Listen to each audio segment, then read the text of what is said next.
As the sun rises over these north woods, it signals the start to a new day. It's November and the early days of the fall trapping season. The beaver are busy.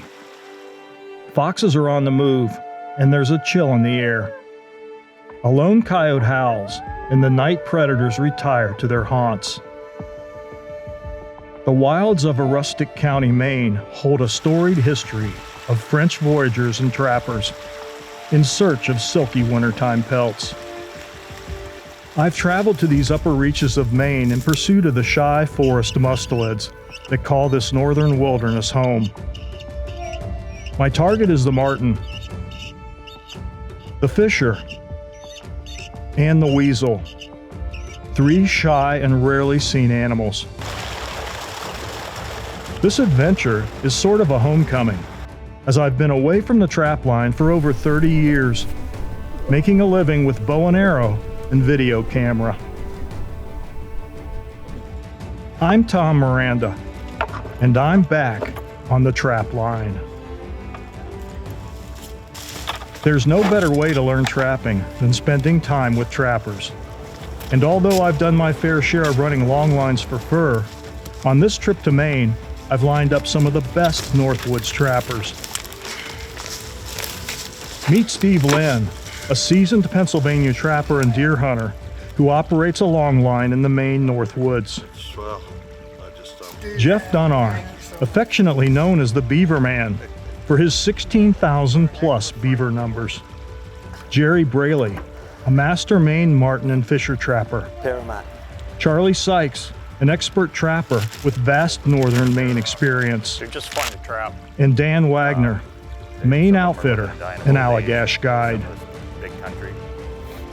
I'll tell you what, it's really exciting for me to get back into this trapping thing. It's been a lot of bow hunting for 30 plus years, but boy, I'll tell you what, coming to Maine and chilly weather and getting back into it is just super exciting for me.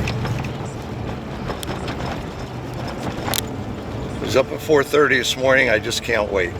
I knew it was going to get cold last night. We're headed in the Northwoods. Trapping, you know what trapping's like. Every day's different. I just can't wait to see what we got going on today. We've got some good boxes, some good baits, some great locations. I just feel it's going to happen. I have not missed a year in the Northwoods since '92. Since I started, I was hooked. Just being in here, the whole experience of wilderness. It's probably the biggest wilderness tract of ground east of the Mississippi for sure. Oh, wow. In the United States. All right. Wow, nice male. What a pretty animal. And he's perfectly suitcased. You know, trapping's all about location. If you don't put the traps in the right place, you're not going to catch anything. It's just like deer hunting in a way, because if you don't have your deer stand set up right, you're going to have a lot harder luck. And the closer you can be to the travel ways, or the more you can set up an area that has a lot of attraction, maybe like a horizontal rub or a mock scrape or trail crossing, the better opportunities you're going to have. The thing is, with bow hunting, all you need is a 20 or 30 yard shot. Some bow hunters can make longer shots. But in trapping, you got to get them to come onto the pan. You got to get them to step in a little 4-inch circle or go between the jaws. So it takes a little bit more finesse. Of course, the traps are out here 24/7 and they're doing the dirty work. So it's just the trapper's responsibility to make the best set he can and do the best job he can. In other words, take the animal when the animal does visit. You don't want to have a turn down, you don't want to have a miss, you don't want to have a snap trap, and that's the key. Marten trapping in the Northwoods for me is more of a spiritual thing, connection with the land, and the actual act of marten trapping allows me to afford or be in the woods more often than I might normally be. To be able to make a living utilizing the renewable resources that we have, like this country was founded on, for me is, you only live once, and that's kind of why I do it. I enjoy being in the woods. I enjoy managing the marten. Some of them are living and dying of old age. I enjoy it. Right in there with the mink, step above the weasels. Aren't they a beautiful animal? It's really important with these boxes that everything works. is you only got one chance, and then we're gone for 3-4 days till we get back. And that's important in any kind of trapping. I mean, if you start ignoring your stuff now, look, just take a quick look. It's going to bite you. You need to make sure, I tell guys all the time, make sure your trap can fire, you know, no obstructions. Make sure you got fresh bait, fresh lure. So we're only making one visit in here every few days. Freshen your setup every time in. Check out these digital trail cameras. These are 4K scouting cameras, dark of the night cameras, and I'm hoping to set these up in such a way that we'll actually catch the animals coming into the traps. You know, when you're setting up these trail cameras, you want to think a little bit about the speed of how many pictures you want, what quality you want. Now, I've got it set on the highest quality for the photos and the highest quality for the video. What I've done is I've put a bracket on the bottom here, and they work with these little like tree steps. So I can screw this into the tree, and then it goes onto the bottom like this, and when it's set up, it's got the bracket like that. Well, you can see we're using these kill squeaks. They squeak for 10 seconds, off for 10 seconds. Batteries last 7 to 10 days, and they're really doing the trick for us. The scouting cameras are working fantastic, and I learned quite a bit from Rich Fahler's book, Trail Cameras for Fur Bearers. The book's available from richfahler.com. It's a law in Maine that both traps and cameras be tagged, and the best trap tags available come from Larry Finch at traptags.com. Where they're legal to use, the kill squeaks are incredible, and you can get them from Minnesota Trapline or on my website at tommiranda.com. Well, the trap sprung.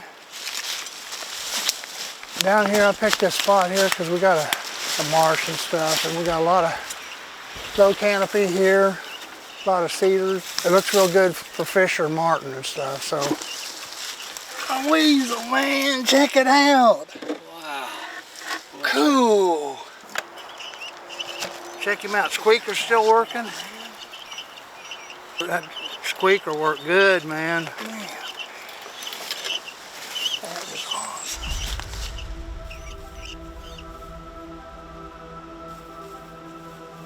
The scouting camera footage told us that the kill squeaks are working.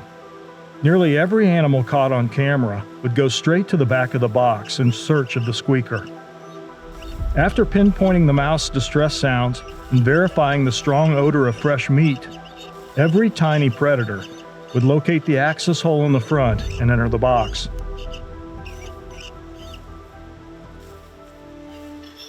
When I started, I was 9 years old. The Fur Fishing Game is the one that got me into it, see. The magazine was 1966, and there was an article about beaver trapping in northern Maine. The picture of the guy, he had the beaver's feet. I think that was in Hobbaker's book too, that same picture.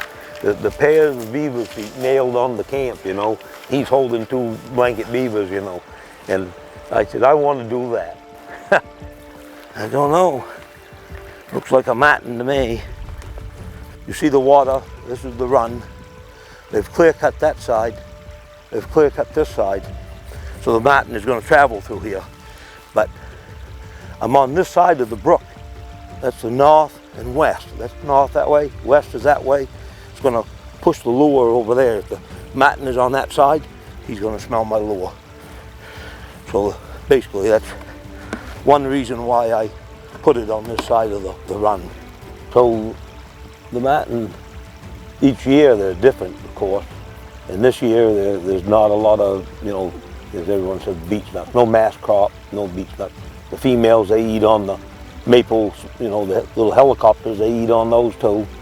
And there's not many this year. That there is a small male. Yeah.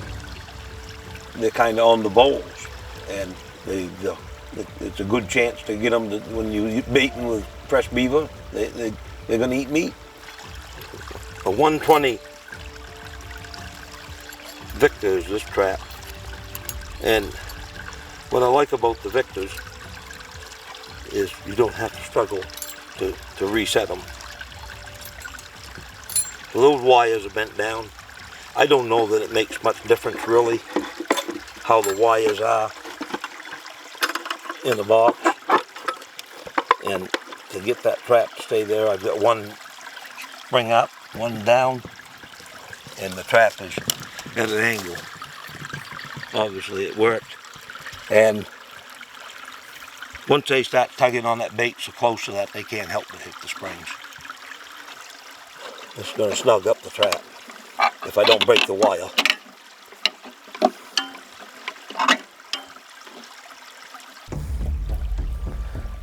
The skunk, until that tree falls down, will be there.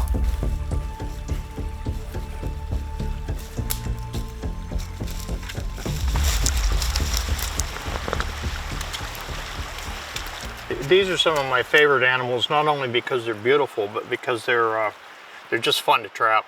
You also end up with some incidentals like weasels or mink, like I caught earlier today. But they're neat in that they're not territorial, but they need a range of 6 to 8 square miles, and that varies according to state. So it's possible to catch more than one fisher in this set.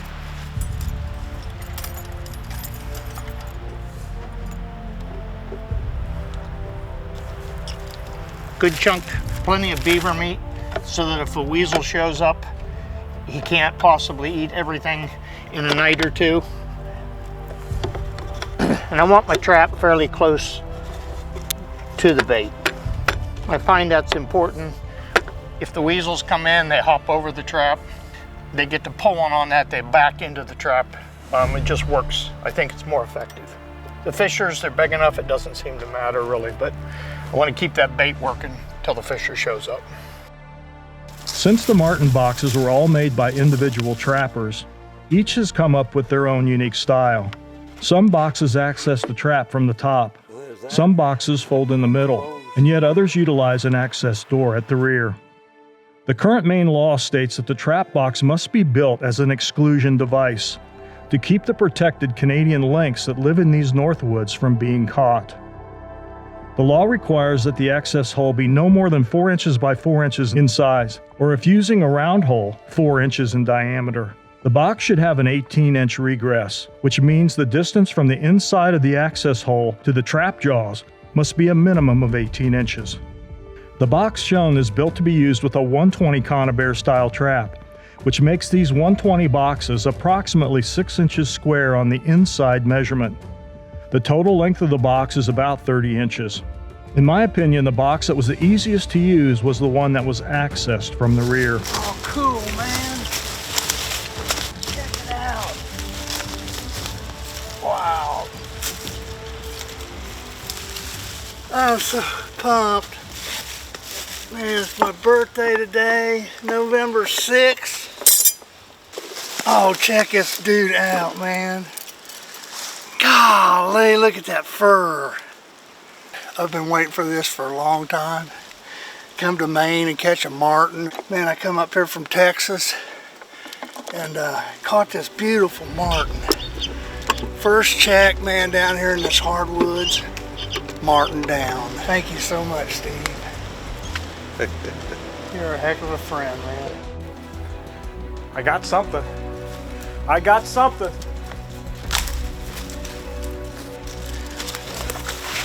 Fisher! Look at this. Look at the tail. I gotta tell you, I just love trapping. It's like Christmas morning, you don't know what you're gonna get. Coming to Maine, coming to the Northwoods, just brings back so many memories to me, and I cannot wait to see what this fisher looks like, because I have never caught one before. Let's take a look. Wow! Look at this. Look at this beautiful, beautiful fisher. Maybe a lot of you out there don't even know what a fisher is. But it's a weasel-like animal that lives in the forest, like a marten or a mink. This is a really good area. It's a good area because it's only about 45 or 50 yards from the road, so we can get in here fairly quickly, check the box and move on if we don't have anything. But it's all about the vegetation, it's all about the trees, it's all about the canopy, it's all about the edge. There's a lot of cedar in here. This is kind of a low area. It's got a lot of kind of moss on the ground and old growth in here, tall trees, perfect marten habitat. I mean, fishers will come through here.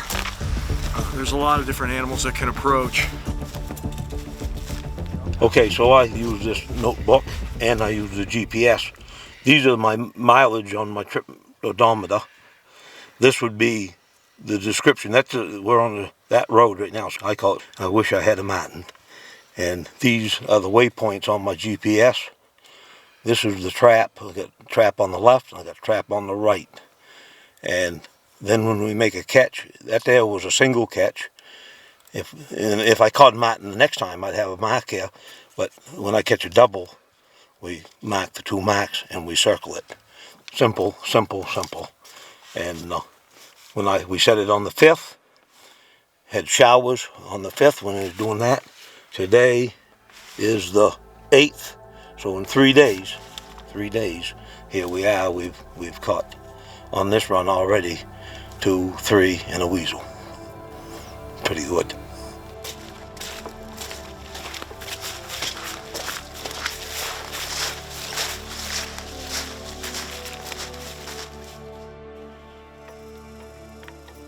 So what I said here is there's a good stream here running down into a lake, heavy fir.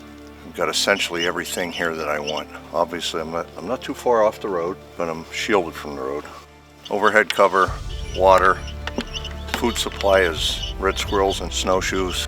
The more boxes you can get out, the more opportunities you have. It's a lot of work setting. This starts to get old, but you just got to keep working. This little skunk, always keep it high in the air, higher than your hat. Pretty basic. The wire reel, extra lure, my skunk call lure, a pair of fencing pliers, 120s, 20-penny finish nails to hang the trap on, got a hatchet. I'm up here with Jerry Braley. He's a mentor of mine. He's taught me how to trap coyote and fox in the dirt and high marten. This is my 2nd trip up north with him, and probably if it wasn't for Jerry, I wouldn't be up here. He's trapped for many, many years. He knows how to get the high marten. If it weren't for Jerry, probably a lot of us wouldn't be trapping.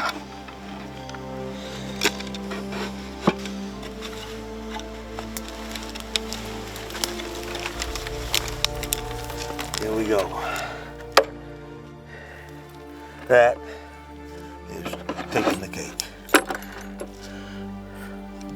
Pair of marten.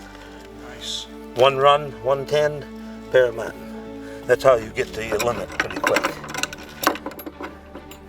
Back in the old days, that's where we got the catching, 100, 200 marten in a season. Charlie Tucker was on the Mountain Men show, and Charlie and his wife in 1981 they caught over 400 marten in North Maine woods, and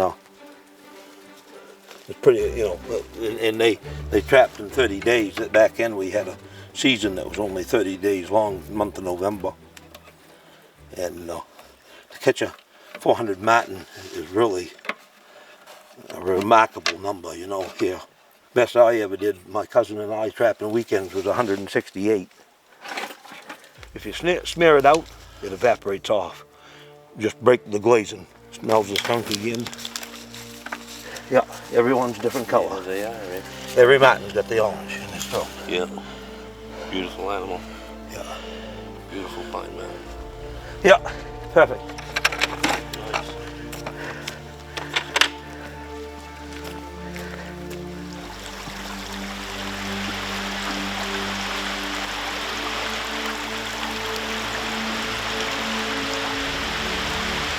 Check it out, the ermine. Nice one. Not quite turned all the way white yet. Very cool. Also, squeaker, baby. Hear it? It really, really works. I mean, I would say the majority of the animals we've caught this week has been on the squeaker. Well, here's my weasel. This is a long-tailed weasel. Look at the tail on him. He hasn't quite turned yet. If you look at the back, it's just a light gray, but in another month or so, he'd be white, just like the belly, all the way through. Very, very cool. These things can be pretty ferocious for their size, and they've got real sharp teeth, and they move real erratically through the woods. They're constantly looking for little mice or voles or this or that to eat. Obviously, when they hear that squeaker in the box, they've got to go in there and check it out. And with the trap guarding it, you catch a few. And if you ever seen the old days, the old king's robes, where the king has his big old long robe and it has like a white trim with little black dots on it. Well, that trim was made out of these weasels or these ermine pelts. And the little black dots are actually the black tips of the tail. So that's kind of cool. It's an interesting fact about weasel fur being used as trim on royalty. So Steve had said that he had seen a lot of fisher tracks crossing right in here, and they got a bear bait station down that way. And so I walked over here and found this tree. Looks like it's nice for traveling for martins and fishers and stuff. And so I threw a box trap right up against there, put some camo on it, and lured it up, put a squeaker inside there, and put a little bit of call lure up there on that limb, and hopefully we can nail us a pine marten here or a fisher. All right. A little bit of a struggle here. This is last year's box. What we have here, all black.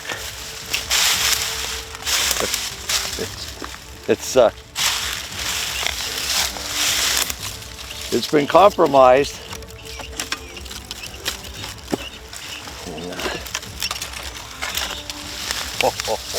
He's a good one. He's a good one.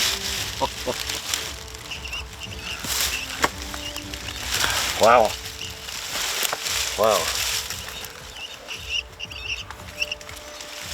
You know, I still get a rush.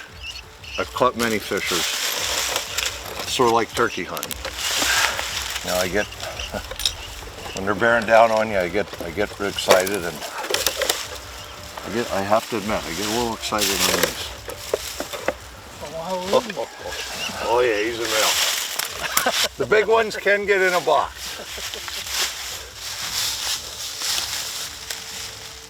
Let's talk about location here a little bit. This really has the big three. Can't see it from here, but there's stream over there. This is the flat along the stream. I like an overhead cover, which we have, and I like this little bit of height to land. You know, he's going to constantly weave his way flat up to a little bit of height, back down on the stream flat, and up his way through. Big male fisher. He's a good one.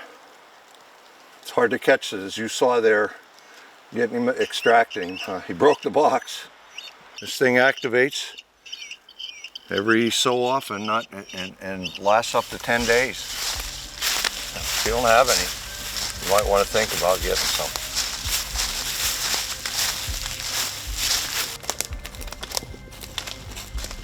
Son of a gun. Red don't hunt like this. He says, we're going to check some traps today. I said, no, we're going to 10 traps today. He says, what do you mean, 10 traps? I said, we'll make sure everything's working, trap solid, everything's good. Stir our lure, and make sure you get bait. The bait's in there, and that's what I call tending traps. Checking traps, just coming in. The other guys come up and they standing back there 50 feet, yep, trap's good, it's not sprung, turn around and walk off. To tend it, you need to do what I just done. Look at it all over and make sure everything's right to go, ready for it. That's a 5-day check. Danny Wagner and I, we tended, and we had 53 marten, we skunned 48 of them. So 5 of them were ate up worthless, but and we had 5 fisher, and I don't know, 6 or 8 weasels. But it turned out that that 10 on that line was 1.2 traps we had to catch. It's pretty damn good. I believe it's all gonna come back now. There's a big beaver. There's a small piece. There's a piece for me. There's a small piece. Beaver's gonna be chopped up again.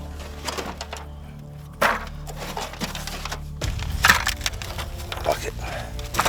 We'll chop that up, maybe the same place we did the other day. Yeah, it should be spot back here. Yeah.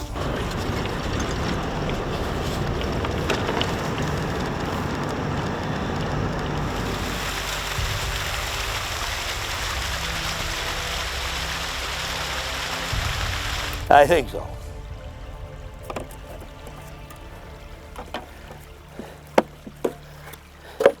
There she is. Female Marten. We're doing really well on this line. Well, anyways, my cousin, his grandfather was a trapper, one of the best fox trappers in our area. He gave me a 1.5 long spring with double jaws. I notched a log down at the stream, and I went down there and I set that trap, and I checked it for 30 days in April. And by God, it was off the log, it was on the log, it was off the log, and by God, on the 30th day of April, I caught a muskrat. And that was the day I became a trapper. Trapped every day when I went to school, and we trapped, and I had a canoe. And I lived on the Black Stream in Herman, and I knew it went very well. It's a lot of fun to trap with a partner. My friend Bruce Gould used to say, he said, it's somebody to share the success with, and it's also someone that can share the losses too. Well, I guess marten trapping started in 1975 here in the state of Maine. In '76 I had to go, caught 5. We could have had 10, and then they took the law off. In '77 we caught a few, and then '78 that's all history then. And I've worked it into my life. Even though I didn't have a vacation as a logger, I'd always make time to go trapping. So when we trapped, we made money enough so that we bought Christmas presents and whatever. We always had extra money. And there's nothing wrong with a kid being a trapper ever. Nothing wrong with it. As long as they're taught to respect the animal. Got a couple sets down here. I wanted to show you a little bit this transition zone between the hardwoods that are here and the actual conifers or pine trees that are here. Just starting to switch over on this edge. You can see as I go in here, now all of a sudden, look at it, it's all conifers behind me. These are the edges. This edge right here, between the conifers and the hardwoods, that's the trails, that's the places where these animals run. That's the transition zone that we talk about. When you can combine a transition zone with a swamp, a transition zone with a creek, a transition zone with a lake, you never know what other types. There could be a high line right away. The more intersections you have, the better off you are. Our sets are right down over here. You know, location in trapping is just like location in real estate. It's all about location, location, location. And here we've got a bear bait site that just reeks of bait, smells in here from back when bear season was in. Marten, I got one. It doesn't get any more exciting than that. Marten in the trap. I'm gonna have to get set up here to take him out of the trap and reset, get it re-lured up. Bam. So my whole take on this with the marten is, so they're sort of like even year. On even years, it's low feed. On odd years, it's high feed. So on the high feed years, they're really difficult to catch until the deep snow is here, because they're basically sticking pretty close. That's on the marten. Fishers, they're travelers all the time. They have a bigger range for sure than marten. But the more boxes you can get out, the more opportunities you have. Just got to keep working. I picked this spot because it's got low canopy and it's real dense in here. We got pines and cedars, and we got a drainage that comes down through here. Nice fisher.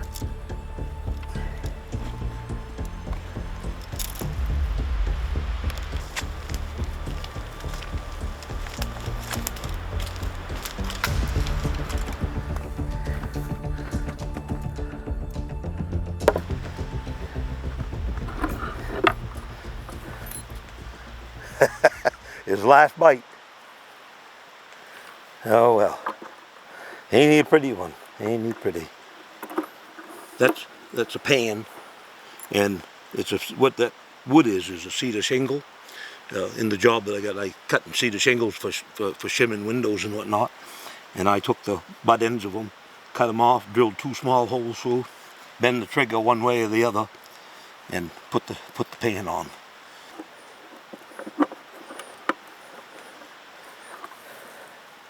Yep. You know, I sold a lot of that lure. I say I sold a lot of it.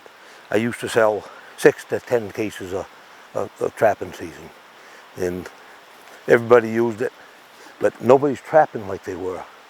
And for example, I get Bruce Gould's rollaway for addresses and phone numbers, and I went through there.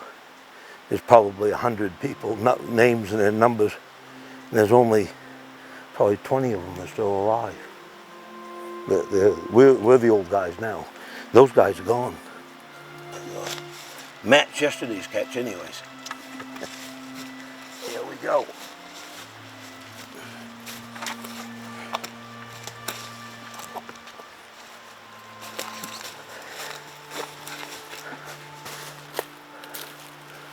Yeah. There's got to be a bunch of marten in this country. Yeah. Don't tell them where we are, Tom. This is going to be my old man's retirement playground. Next year they won't come so good, but they'll be fun. Well, I'm pretty happy with 7 marten out of 40 traps in 3 nights. That isn't too bad. Pretty damn good. That's a nice male marten there. And yeah, it's just fantastic, I think. And I wish I'd caught them all. But no, it's a nice bunch of stuff. Probably should have had a couple more, but by God, by the next week we get 5 days here to wait, and I wouldn't be surprised with the way these ones bid on this weather that maybe we end up, with 30 or more marten by the end of next week. Tell you what, Jerry, you had a great run, man. Thank you very much. No problem. What a fun time, huh? Yeah, it was. This guy really knows what he's doing out here. Him and his trapping partner Bob, we've had a blast, and one day through the line up in northern Maine. What a fantastic time. It's a great time. It was a pleasure. Yeah, pleasure. When you're looking for locations on Fisher, it's basically the same locations that you would set for pine marten. You're looking for streams, you're looking for waterways that are cutting through deep timber. Places where the trees are high, there's a lot of evergreens that helps to block out the sun. Almost maybe some swampier areas, not standing water swampy, but just kind of the leaves are wet because it's a low spot. And that's where these animals move. If you can get your boxes up on like a log that's laying there, if you do get a snowfall, it'll put your box up and out of the snow, which is important because as it gets longer into the season, you're going to have more and more opportunities for actual snowfall accumulation. You can see how pretty one of these fishers are. This one's probably a standard size. They get bigger than this and you catch them smaller than this, but you can see how beautiful his tail is. It's been an awesome experience being here in Maine and running the Trapline, and I've learned a lot from Steve Lynn and Jerry Braley. These 2 guys really know their trapping. They're willing to share their information and be out there actively working and making sets to make a difference in animal conservation.